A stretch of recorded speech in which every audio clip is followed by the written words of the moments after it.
جب آپ کے ابا کوئی بات جذباتی ہو رہے ہیں, کسی بات پہ دلائل دے رہے ہیں, اور آپ کو لگتا ہے کہ ابا کے دلائل کمزور ہیں, تو محبت سے آپ نے ابا کو دلائل سے ایک دفعہ جواب دے دیا, نہیں والد صاحب, ڈیڈی, پاپا, دیکھیے یہ یوں ہے.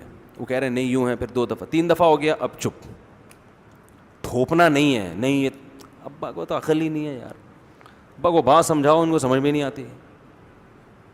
اب غلط بات تھوڑی میں مانوں گا ابا کی, ابا کوئی میں غلط بات, کوئی ناجائز بات ہے نا شریعت کی 100%, وہ تو نہیں مانو, لیکن گھر کے بڑے کے سامنے اپنی رائے کو بولو چھوڑ دیا کرو.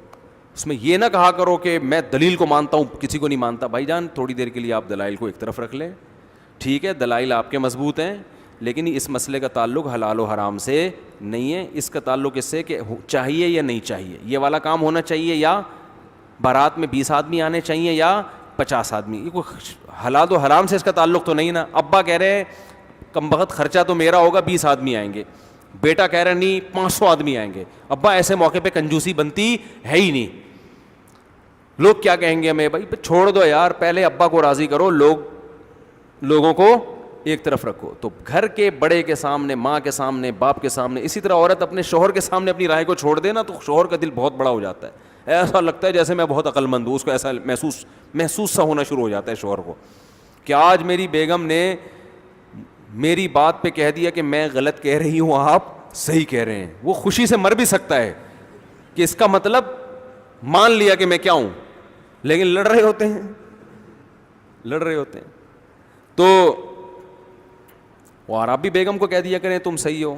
لیکن اگر دونوں ہی ہٹ دھرم ہیں تو ہتھیار کس کو ڈال دینے چاہیے, عورت کو کہ یار سربراہ ہے گھر کا, بڑا ہے, تھوڑا ادب تمیز کر لو, اس سے کتنے سارے فائدے اٹھا رہی ہوں میں, مان لو, چلو خوش کرنے کے لیے اوپر سے بول دو آپ بہت اچھے ہیں. دل تو نہیں چاہ رہا بولنے کا, لیکن آپ بول دو میں اس وقت جو چیز کی سب سے زیادہ کمی محسوس کر رہا ہوں گھروں کے اندر, بڑوں کا ادب اور تمیز. خط میٹ کا جواب کس سے دیا جا رہا ہے, پتھر سے, اور اس کو سمجھا جاتا ہے دلائل کو مانتے ہیں ہم, کسی شخصیت پرستی میں مبتلا نہیں ہے. بدتمیزی کو شخصیت پرستی نہیں کہتے, بدتمیزی کو شخصیت پرستی نہیں کہتے. کسی عالم کی بات آئے اور فوراً اس کی بات پہ رد کر دینا کہ یہ دلیل کے خلاف ہے, میں نہیں مانتا.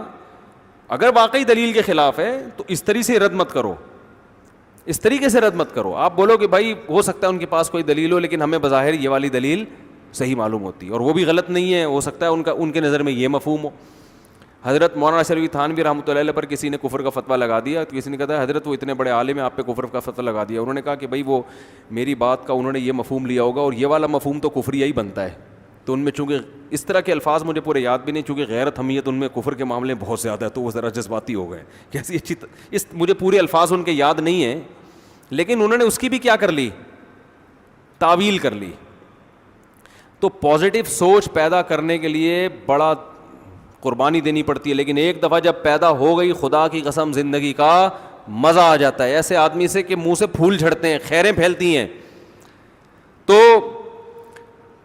بحث میں ایک دوسرے کی رائے کا احترام, گھر میں بڑے ہیں تو اپنی رائے کو ان کی رائے کے آگے قربان کرو, یہ کرنا پڑے گا آپ کو. اور اس کا پتہ ہے نقد فائدہ کیا ہوگا, جب آپ بڑے ہو جاؤ گے نا تو آپ کے چھوٹے بھی یہی کام کریں گے, گھر میں آپ باپ بن کے رہو گے.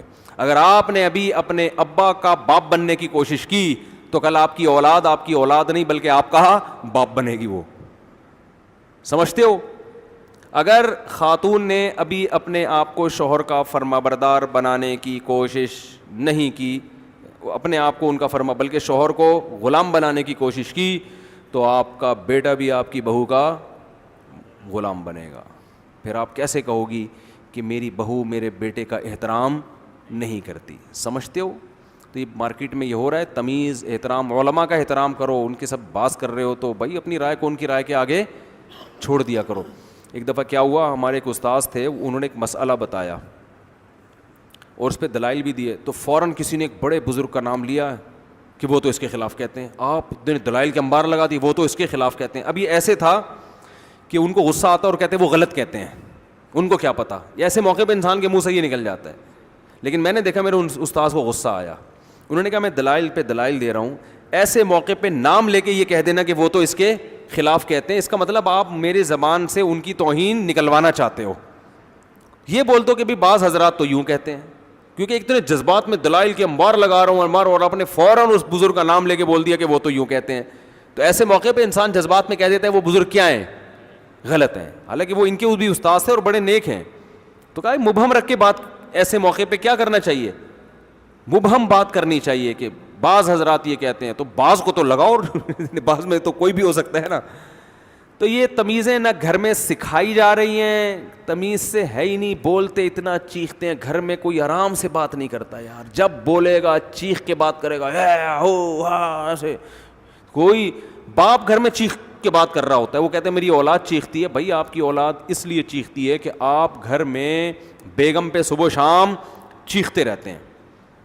آپ بچوں کو جتنا بھی سکھائیں نا کہ آہستہ آہستہ آہستہ، لیکن جب آپ کو غصہ ہوتا ہے تو آپ دو دو پھول اچھلتے ہیں، تو بچے آہستہ نہیں بولیں گے.